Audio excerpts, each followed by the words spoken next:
welcome back to Elfo Deco. I think I made my favorite paper tray ever. Here's what it looks like. The pattern is so gorgeous. And I don't think I can find the pattern anymore, but I will show you exactly how I made it so you can make your own paper trays. Let's get started.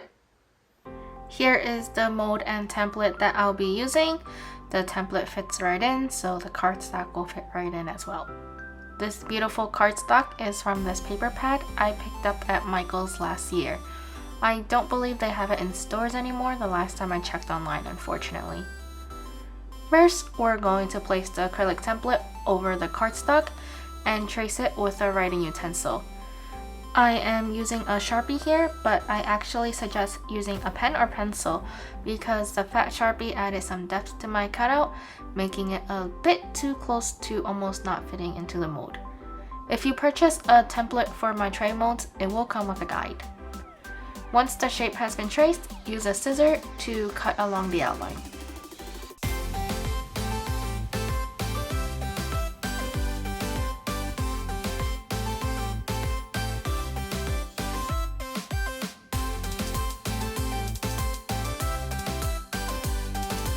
Now we're ready to laminate these cutouts.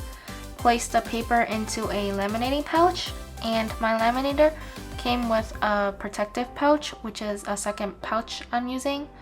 Then we run it through the laminating machine and cut out the laminated shape once it's complete.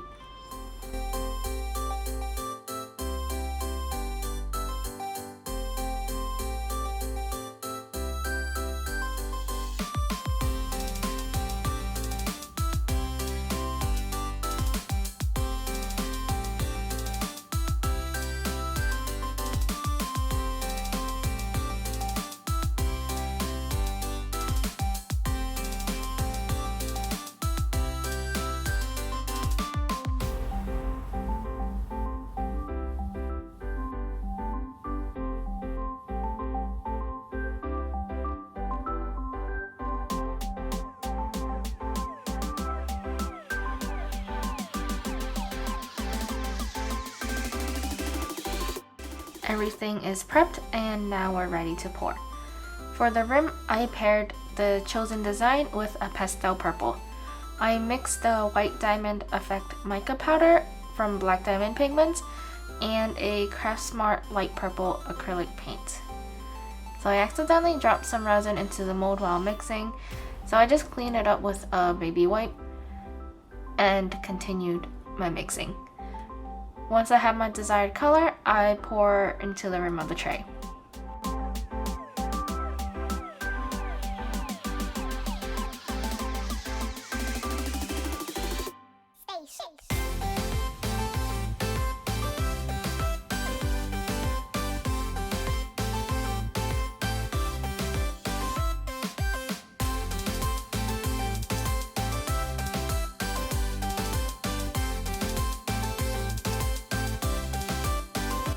For the second layer, I mixed up some clear resin and pressed the paper into it.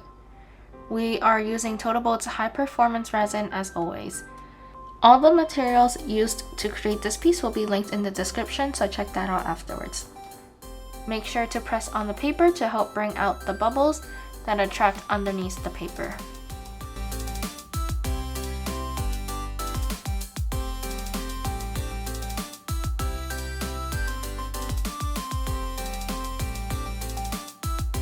For the third layer, I am mixing the same purple as the rim and filling the mold.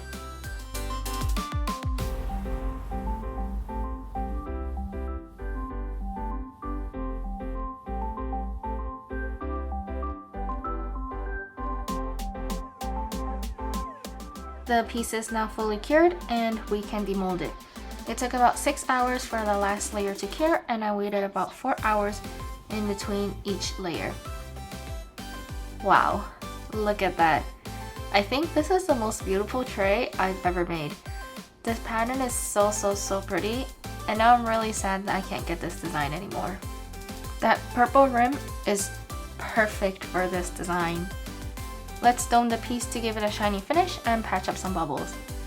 I'm actually going to sand the surface of this tray because I saw a lot of micro bubbles on the surface. I don't think the camera did a good job capturing it. Anyways, I am using 320 grit sandpaper and some water to wet sand this piece, and then using a paper towel to dry it. The sanding helps open up any of the bubbles that are closed on the surface of the tray, so that way the resin for the top coat will fill it in.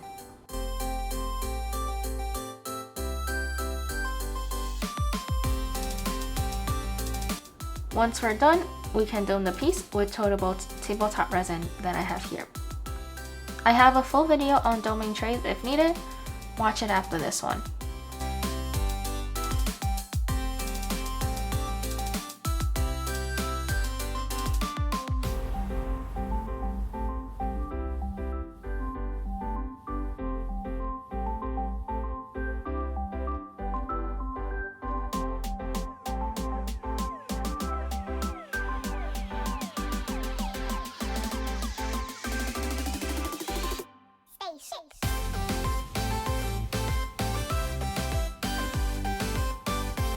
And look at the final piece.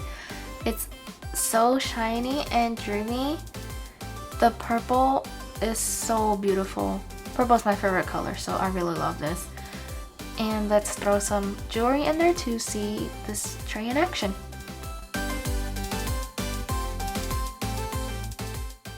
Thank you for watching this video. If you enjoyed this process, please like and subscribe. I also have other videos on my channel working with various papers to create such beautiful trays as well, so check those out if you are interested. And let me know down in the comments below what you want to see next. I'll see you next time.